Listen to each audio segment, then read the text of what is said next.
নমস্কাৰ বন্ধু বান্ধৱীসকল, আমি নিৰন্তৰ ভগৱানৰ নাম জপ কৰিলে আমাৰ কি লাভ হয় বাৰু আপোনালোকে জানেনে? কিছুমান মানুহে দুখ আঁতৰাবলৈ মদ্যপান কৰে, কিন্তু দুখ আঁতৰে জানো?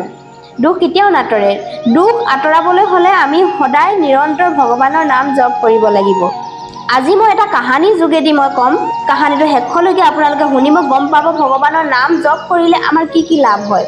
আহক কাহিনীটো আৰম্ভ কৰোঁ। এবাৰ নাৰদ মুনি ভগৱান বিষ্ণুৰ ওচৰলৈ গৈ প্ৰশ্ন কৰিলে, হে প্ৰভু, মই আপোনাৰ নামৰ মহিমা বুজিব খুজিছোঁ, আপুনি মোক ক'ব নেকি?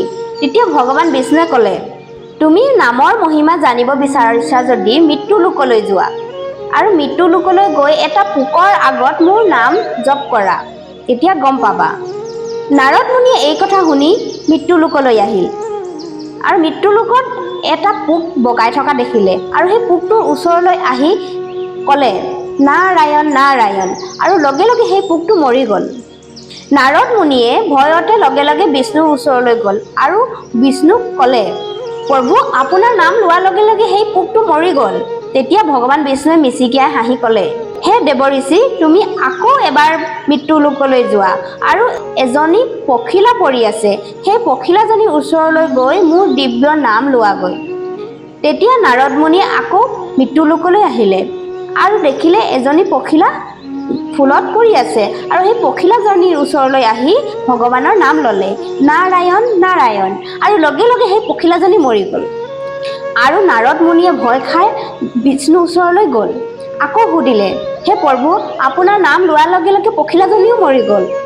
ভগৱান বিষ্ণুৱে ক'লে, একো নাই, তুমি এইবাৰ আকৌ পৃথিৱীলৈ যোৱা আৰু এজনী হৰিণা পোৱালীৰ ওচৰলৈ গৈ সেই পোৱালীটোৰ ওচৰত মোৰ নাম লোৱাগৈ।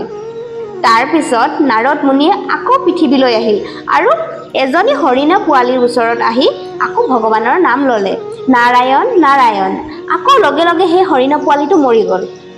নাৰদ মুনিয়ে এইবাৰ আকৌ ভগৱান বিষ্ণুৰ ওচৰলৈ গৈ ক'লেগৈ, হে প্ৰভু, আপোনাৰ নাম লোৱাৰ লগে লগে জীৱৰ উদ্ধাৰ হ'ব লাগে, কিন্তু জীৱ দেখোন মৰি গৈছে। ভগৱানে ক'লে, তুমি চিন্তা কৰিব নালাগে, এইবাৰ তুমি এটা গৰু পোৱালীৰ ওচৰলৈ যোৱা আৰু সেই গৰু পোৱালীটোৰ ওচৰত মোৰ নাম ল'বাগৈ। নাৰদ মুনিয়ে সেয়াই কৰিলে আৰু গৰু পোৱালীটোৰ ওচৰলৈ আহি দেখিলে ধুনীয়াকৈ গৰু পোৱালীটোৱে মাকৰ গাখীৰ খাই আছে আৰু নাৰদ মুনিয়ে ভয় ভয় ভাৱে আহি লাহে লাহে গৰু পোৱালীটোৰ ওচৰৰ কাণখন লগাই ক'লে, নাৰায়ণ নাৰায়ণ, আৰু লগে লগে গৰু পোৱালীটো মৰি গ'ল।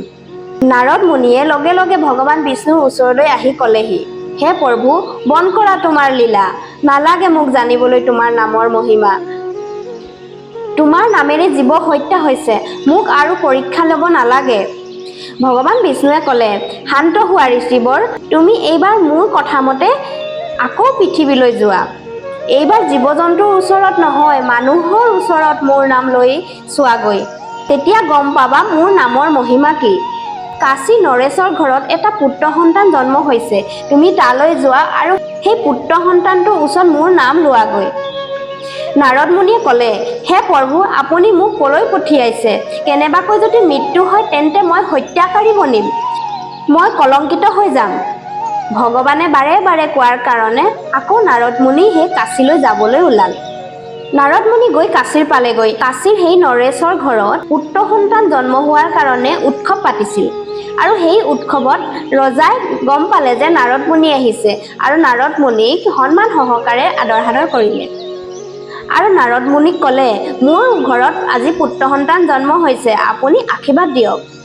আৰু নাৰদ মুনিয়ে সেই ভগৱান বিষ্ণুৱে কোৱাৰ মতে সেই সন্তানটোৰ কাষলৈ গৈ কাণৰ ওচৰত ক'বলৈ ধৰিলে, নাৰায়ণ নাৰায়ণ, আৰু লগে লগে সেই পুত্ৰ সন্তানে নাৰদ মুনিক প্ৰণাম কৰিলে আৰু ক'লে, আপুনি ইয়ালৈ অহাৰ কাৰণে ধন্যবাদ। তেতিয়া নাৰদ মুনি আচৰিত হৈ গ'ল আৰু নাৰদ মুনিয়ে সেই কেঁচুৱাটোক ক'লে, তুমি কি গুণৰ পৰা কথা পাতিব পাৰিছা? তেতিয়া সেই কেঁচুৱাটোৱে ক'লে, হে ঋষিবৰ, তুমি ভগৱান বিষ্ণুৰ নামৰ মহিমা তুমি নাজানা? মই সেই পোকটো আছিলোঁ, পোকটো মৰি মই পখিলা বনিলোঁ, পখিলা বনাৰ পিছত হৰিণা পোৱালী হ'লোঁ, হৰিণা পোৱালীৰ পিছত গৰু পোৱালী, আৰু তাৰ পিছত মই এই মানুহৰ জন্ম পাইছোঁ। আপোনাৰ সেই নামৰ পৰাই মই আজি মানুহৰ জন্ম পাইছোঁ, গতিকে আপোনালৈ বহুত বহুত ধন্যবাদ। তেতিয়া নাৰদ মুনি আচৰিত হৈ গ'ল আৰু ভগৱান বিষ্ণুৰ নামৰ মহিমা গম পালে। বন্ধুসকল, যদি আমি পৃথিৱীত গুটি হেঁচো তেতিয়া গুটি আমি উল্টাকৈ হেঁচিলেও যেনেকৈ হেঁচিলেও গুটি ওলায়ে। ঠিক তেনেদৰে আমি ভগৱানৰ নাম যেনেকৈ ল'লেও আমাৰ ফল আমি পামেই। লাগে হ'লে আপুনি জোৰ জোৰকৈ চিঞৰিয়ে লওক, লাগে হ'লে আপুনি মনৰ ভিতৰতে লওক, ইয়াৰ ফল আপুনি নিশ্চয় পাবই। গতিকে আপুনি সকলো চিন্তাৰ পৰা দূৰ কৰিবলৈ হ'লে আপুনি সদায় ভগৱানৰ নাম মনত বা মুখত জাপ কৰি থাকক, আপুনি গোটেই জীৱন সুখত থাকিব। গতিকে নমস্কাৰ বন্ধু বান্ধৱীসকল, আজি মোৰ ভিডিঅ'টো চাই কেনেকুৱা পালে মোক কমেণ্ট কৰি জনাব আৰু ভাল লাগিলে লাইক কৰি দিব, ছাবস্ক্ৰাইব কৰিবলৈ নাপাহৰিব। ফেচবুকত চাই আছে যদি লাইক কৰি দিব। আজিলৈ আহিছোঁ, বাই বাই ফ্ৰেণ্ডছ।